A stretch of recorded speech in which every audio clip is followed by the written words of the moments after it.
So I made this PowerPoint as a presentation for a job interview. The interview itself had nothing to do with crypto, they just wanted me to present something that I was interested in. So I chose cryptocurrency as a topic because I am a degenerate. Now they thought my presentation was solid, and I actually got the job in the end, which means that it has to be good. So I'm just putting this online mainly for the mums out there who want to understand the gibberish that their children are talking about, but also anyone who wants a nice, simple introduction to the crypto space. I'm recording exactly what I did. It is in the style of a 2009 PowerPoint with some fun transitions and mostly accurate information. I'll try and do it in one go. Excuse me if I click my mouse too early or too late. I know that can be annoying. Cryptocurrency. Now, crypto has been a bit of a worldwide craze in recent years. Have you heard about it? Do you own any? Known best for being decentralized, meaning it doesn't have a central controller for the currency like modern banks, it has grown to be a $1 trillion market and has begun revolutionizing the financial industry. And I'm hoping that through this presentation, you will gain a basic understanding of how it works, with some indication of how the market is growing and some examples of successes in this industry. And if there's one cryptocurrency you should know about, I think it's best to start right at the beginning with Bitcoin. Bitcoin and the inception of blockchain technology, which is what all cryptocurrencies reside on. As the first cryptocurrency, Bitcoin has become the most valuable and commonly held among the thousands of cryptocurrencies that have since been created. Its rise in value and popularity has been relatively steady, if not for its ups and downs. Now, it was created in 2009 at the end of the recession by an anonymous person or group named Satoshi Nakamoto. And to this date, the identity is still unknown. Satoshi published something called the Bitcoin White Paper, a document that outlines the operation of Bitcoin and the peer-to-peer network that it resides on. This white paper acts as a detailed outline and plan of how the coin was going to work, and all of the protocols and conditions associated to it. After what has been over 10 years since the inception of Bitcoin, Bitcoin's price exceeded $60,000 per coin in April 2021, setting a new record and indicating the worth of this new form of currency to the world. Bitcoin was made to be a digital currency which operates free from any central control or the oversight of banks and governments. Instead, it relies on peer-to-peer software enabling direct transactions between individuals rather than through a third party like a bank. Now, this is the most complicated part of the presentation, but I'm going to try and make it as simple as possible for you. The Bitcoin software is run by multiple servers at the same time, enabling it to exist. Anyone with a spare computer can set up as one of these servers, known as a node. Now, a public ledger within the software records all of the Bitcoin transactions, and copies are held on each of the servers around the world. The nodes are the controllers of this ledger, verifying every single transaction that happens within Bitcoin, meaning it utilizes thousands of different computer sources verifying the same information rather than relying on a central source of trust, like a bank. Every transaction is publicly broadcast to the network and shared from node to node or computer to computer. Now, every 10 minutes or so, these transactions are collected together into a group of information called a block and added permanently to that ledger that I mentioned. Now, that is something that we call the blockchain. The blockchain is the definitive account book or the public ledger of Bitcoin. It is the verification, the history, and the transparent aspect of this technology.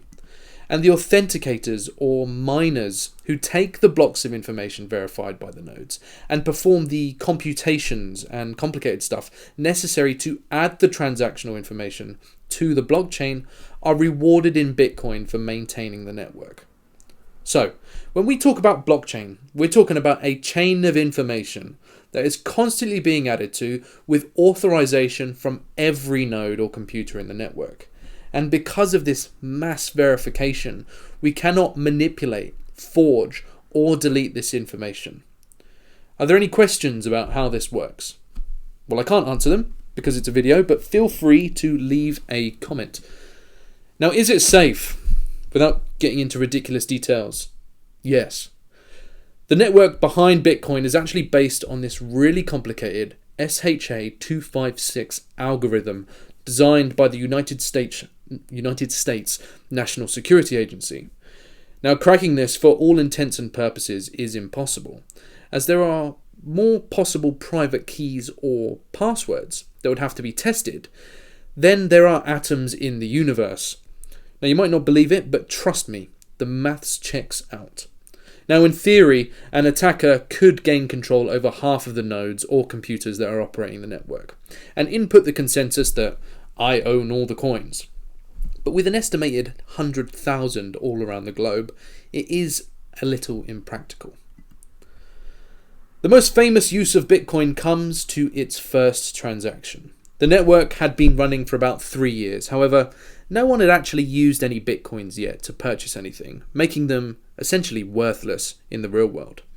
Now, one of the early adopters and miners of this currency, a nice man called Laszlo, posted on a forum that I'll pay 10,000 Bitcoins for a couple of pizzas, like maybe 2 large ones so I have some left over for the next day, to be the first ever transaction for physical goods using Bitcoin. And a 19-year-old lad named Jeremy actually took him up on the offer. This photo was posted by Laszlo. Oh, for God's sake, I've got the bloody photo where you can see, look, him with his kids. This photo was posted by Laszlo as a success on May 22nd, 2010. And he enjoyed the pay-for pizza, which cost about $41 with his kids, celebrating the success.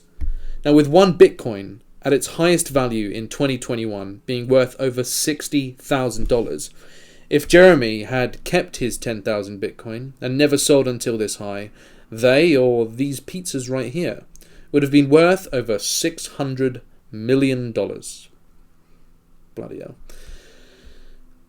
Bitcoin, being the first cryptocurrency, set the framework for what is now thousands of different cryptocurrencies using slightly different variations on the technology to create their own blockchain. Now, one of the main competitors to Bitcoin is Ethereum, created in 2015 by Vitalik Buterin, a rather gormless looking chap. Now, Ethereum not only allows for currency, but also the creation of smart contracts, digital tokens, and decentralized applications that run on its peer-to-peer decentralized network, allowing for a lot more than just payments to be made. And it also runs a little smoother than Bitcoin, with blocks being added to its blockchain every 25 seconds rather than Bitcoin's 10 minutes.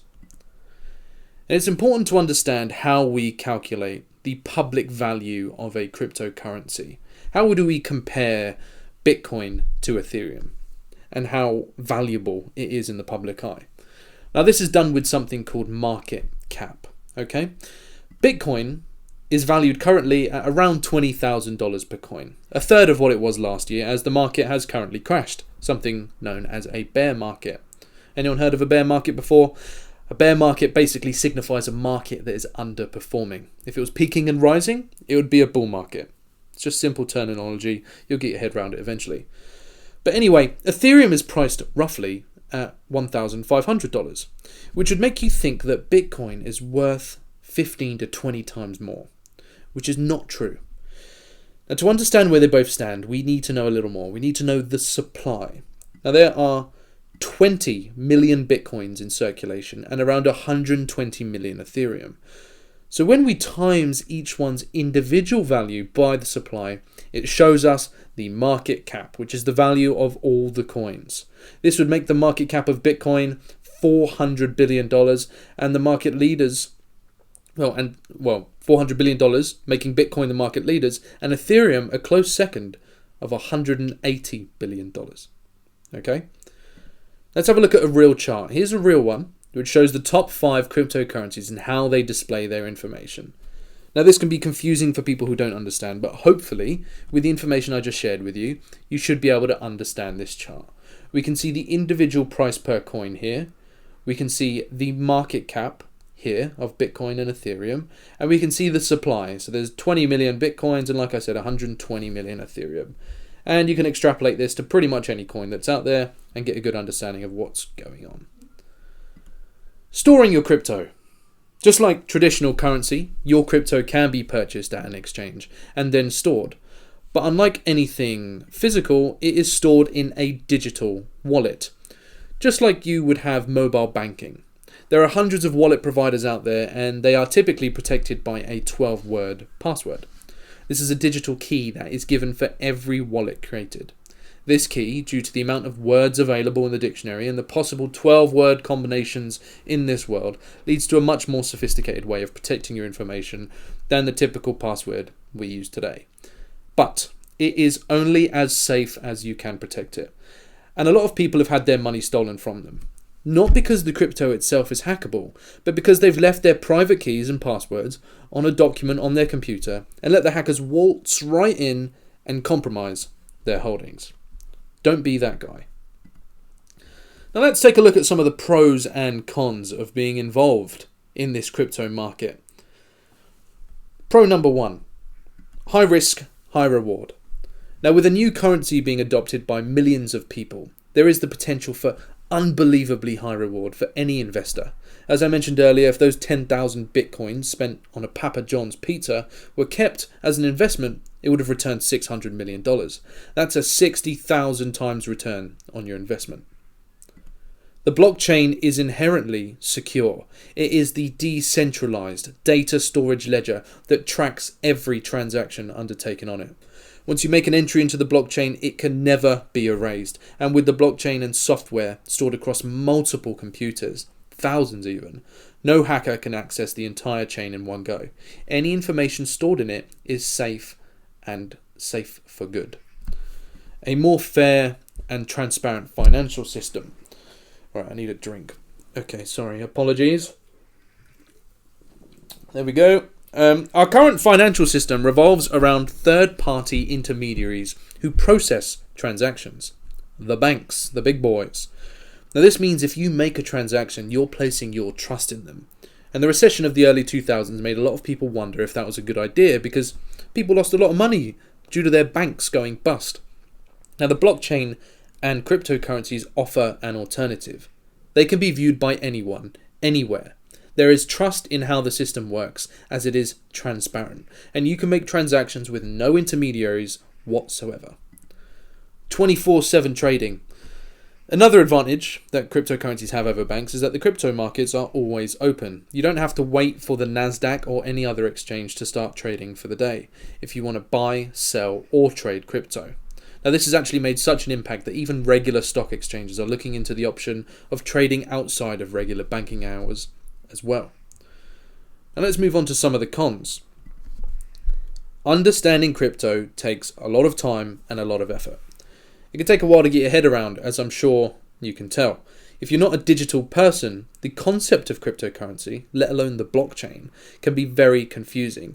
And trying to invest in something you don't really understand is in itself a risk. There are plenty of resources and even this presentation, but you still need to dedicate some time to truly understand cryptocurrency. Volatile. Now, not only do most currencies have little to no long-term potential at all, but the currencies have incredibly high fluctuation. While the price can reach incredibly highs, they can also crash to terrifying lows. So if you're looking to make stable returns, it may not be the best choice. Beginners are vulnerable. Cryptocurrencies might not have the risks that come with using intermediaries, but that doesn't mean that they're completely free from security issues. As a crypto owner, you could lose the private key that lets you access your coins, and with it, all of your money. And then there's hacking. There's phishing, which is getting dangerous links sent to you, and all of the other attempts to gain control from potential thieves. This is something that seasoned investors keep an eye out for, but for newer investors and beginners, they're more likely to be a bit more vulnerable to these kinds of traps. And finally, the market is unregulated. There are no rules in place by governments to protect your assets or business, so this can be seen as a risk. The nature of crypto avoids this centralized control. That doesn't stop them trying to put something in there, but for now, unregulated. Adoption. Which countries do you think have the highest rate of adoption for these decentralized currencies? Any guesses? Maybe the United States, maybe the UK. Surprisingly, adoption is highest in third world countries. Now the reason behind this could be due to the lack of trust in their government's financial systems and their desire for a currency free from central control. And a lot of people have questioned if mass adoption of cryptocurrency is coming to the globe, when everyone is using crypto in some form for their investments or payments, and there's been a lot of doubt if this is even possible. Well, the Nasdaq Stock Exchange says it's a matter of when, not if, this global adoption happens. And it's hard to narrow down a timeline. Some say 2 years, 5 years, 10 years, but we can safely say that it is coming. And globally, countries and governments are beginning to realize that in order to compete, they may have to jump onto this technology at some point. So I want to ask you, how many countries do you think are looking at their own digital currency? And I'm talking about governments here, actual countries. Boom. Every single country here with a colour is either launched, is in development, or researching their own digital currency, showing at the very least global adoption of blockchain. Oh my god, this is a shambles. Showing at the very least global adoption of blockchain technology is coming. So with all that information I've given you, I hope you have a good understanding of the basics of crypto. Next, I want to talk about a new exciting market that has come off the back of blockchain technology. And this is the market of NFTs, something that's really only gained popularity over the last 5 years. Does anyone know what an NFT stands for? Well, I'll tell you. It stands for non-fungible tokens. These are digital tokens that are stored on the blockchain. These tokens are digital assets. Now, due to the technology, these tokens cannot be destroyed or forged, hence the non-fungible part. These digital tokens can be attached to material to allow for tradability in the marketplace. Now, how does it work? I'll try and give you the easiest breakdown in 3 steps. We can instruct the network, let's take the Ethereum network, to add a new block to its chain. With Bitcoin, the block could only really be a record of transactions, but with Ethereum, we can put into the blockchain something called a smart contract. Now, this contract is created by the person wanting to add the block and is made with code. This code basically writes to the block a whole range of information. We can assign digital material to the block, such as a drawing, file, or music, and it can also include instructions. Whatever is part of the smart contract is known as the utility of the token. And then we mint the block of information to the blockchain, which requires the network to process and authenticate, something the creator pays a fee for, called a gas fee. And after the mint, this established chunk of the blockchain is what we call a token, a non-fungible token, which is initially owned by the minter and will be in their wallet. Any questions?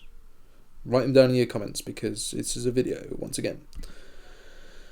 Now that you've created your token, just like a physical asset, you actually have the ability to sell it on the market. You can list it online as a product at a price for other people to purchase from you. Now, the value that someone would be prepared to pay, is determined by the token's utility, what it's worth, and the demand for it. If purchased, the token would then be transferred to the new owner's digital wallet, and the token would record this transaction and verify the new owner whilst keeping all of the token's history available for everyone to see. This is the blockchain. Like I said, it's a transparent ledger. The ledger writes everything. If I sell you a token, it's going to write down that I sold it to you, who you are, what your wallet is, blah, blah, blah, blah, blah. Every time this token changes hands, the network will obviously be required to record this information, of which there is a gas fee to pay for this transaction. There's a gas fee to pay for every transaction. But the purchaser of the token would have to cover it. Any questions? Once again, write them down in the comments. Now let's look. God, this is getting bad. Let's look at one of the most popular forms of an NFT and one of the first forms of utility currently used for a digital token, which is art, namely digital art. For years, people have been using technology to create amazing pieces of digital art. Artists could get huge recognition for their creation, but they wouldn't be able to harness the scarcity element of physical art and put a price tag on one of their creations due to one simple problem. There was nothing stopping anyone from screenshotting or copy and pasting their image and claiming that their copy was the original or their own creation. Now with NFTs, a creator can assign their artwork to a token through the smart contract. And no matter what copy or screenshot, his initial creation will be the only one that came with this token, making it a verifiable and original copy. Now this means that the creator can list his token with the art piece and actually sell it as an original, giving them more power than before. I know it's a little confusing, okay, but I'm just going to add one more thing to the mix. Another huge benefit of NFTs is that the original creator can write through the code into the smart contract that for every single time their token changes hands after they've sold it, they can redirect a royalty fee back to the original creator. So if we take an example of 10% and the creator had initially sold their art to this guy for $100, then whoever made this painting has made $100. Fantastic. But let's say L2K here sells it forward for the price that he's got, okay, for $2,890. Because of the royalty fee, the original creator would also get 10% of that, which is $289. Now this is a huge advantage to traditional means of selling assets, as the initial creator typically has no control over the secondary market sales. Car companies don't get a commission for every second-hand sale their car gets, do they? Leonardo da Vinci doesn't get a commission for every time his paintings sell in a museum. Alright? You get me? Bit confusing. Now this brings me to a pretty weird dude, because you're going to find a lot of them in this crypto space, called Beeple. Now Beeple, who's actually called Michael Joseph Winkelmann, he is a world-renowned digital artist who gained a cult following over the past 14 years on various social media because of his artwork that he made for fun. Okay, he started off with a quite rubbish drawing in 2008, and he very quickly transitioned to using 3D software to make his creations, which started simple, but have since become really impressive. They have become creative, Apocalypse of the Turkeys, right? They've become satirical with this weird Hillary Clinton Trump thing and this Trump thing. He had an obsession with Trump for a while.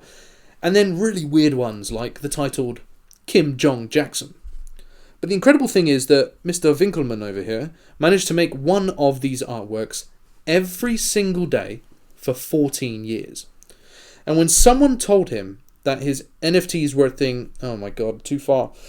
Go back!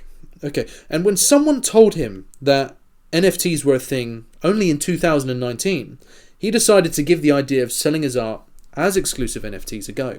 Taking advantage of his million or so cult followers at the time, he sold a lot of them, some for tens of thousands of dollars. But his biggest sale came when he sold this at a Sotheby's auction. This is a collage of 5,000 pictures. It's called the first 5,000. The first 5,000 pictures that he uploaded to Instagram, which was about 13 and a half years worth of art, all put into one NFT, one token. Now, can anyone guess how much he managed to sell this for? 10,000? Maybe 100,000? Come on, let's be honest. It's a lot of effort, right? No. $69.3 million. Now, if that doesn't tell you that this digital art scene is serious, right, and it's new, and people are, taking this very seriously, I don't know what will. Let's move on. Are there any other use cases for NFTs that you can come up with other than art? I'll give you a few, okay? Digital assets. We've already covered how you can make art a token, but kids and other people already pay for digital assets, like costumes for Fortnite characters or FIFA players. Now, if the companies behind these assets want to create the element of scarcity, they can issue a fixed amount of, let's say, FIFA players as NFTs that are purchasable and then tradable, allowing for people to actually own their assets and be able to sell them for financial gain. Physical assets. Collectibles and rare items like fashion and unique expensive pieces could be verifiable as originals if they came with a verifiable digital token. A digital receipt would stop people from getting away with forgeries. If Logan Paul had an NFT with his Pokemon box that he got scammed for, he would have saved a lot of money. Okay? Tickets. If tickets were NFTs, not only would we eliminate fakes or counterfeits, but customers would have greater control over resale, and event organisers for the first time will be able to receive additional royalties for the demand of their product. So not only can Jason Derulo sell out his bloody worldwide tour, right? But he can sell it out, and then for every other transaction that happens after that, he can get more money. Now, I don't advocate giving Jason Derulo your money, but you can see the concept, okay? Identification. If we legitimately had verifiable data, then we could issue identification in the form of an NFT, which could contain a host of different information like your passport, driver's license, health records, all in one token that is yours. Now, I don't know how much I agree with it, but it's another use case. And logistics. I found this one quite interesting. Right? If an NFT was assigned to a product, let's say you bought a toilet plunger from Amazon, we could allow for information to be written to the data within the token. So let's say we have, like I said, this plunger. Someone's made the plunger, put a token on it, sent it to Amazon. Okay? There could be a scanner at Amazon that writes information to the package, to the token, with where and when it has been processed and scanned, and any other relevant information that the next point of contact could scan and access, see the history, and continue the journey. Now the list goes on and will continue to grow as this market develops. Now, one huge trend and final thing that I want to touch on within NFTs is the creation of communities and collections. Now, this is done by a creator releasing a collection of tokens that are linked and having multiple buyers all buying something similar for the same utility. Now, one of the first collections ever released was something called CryptoPunks. You may have seen them. A collection of 10,000 unique one-of-one images, all resembling something like this guy here. Now, you'd probably think, who has enough time to make 10,000 separate images? But it was done through a simple technique called layering. You choose different attributes like the skin tone, hats, cigarettes, glasses, okay? And with enough layers, all combined, it generates the 10,000 images needed for the collection. Now, CryptoPunks, as it was one of the first collections in the NFT space, doesn't really have much utility other than, putting it as your profile picture to proudly display to everyone, look at me, I'm part of the NFT space, okay? And it, once again, because it was one of the first, it had a cult following. Now, can you take a guess at how much one of these 10,000 images would cost you if you wanted to buy one now? The current base price for one of these is about $120,000. And the most expensive one was sold for $24 million. This was for a 1 of 9 alien version. Now, you would think that this makes it the most popular collection. However, you would be wrong. The most popular collection available now is the Bored Ape Yacht Club. 10,000 unique images of monkeys, with the utility being an access pass into an exclusive real-life yacht club.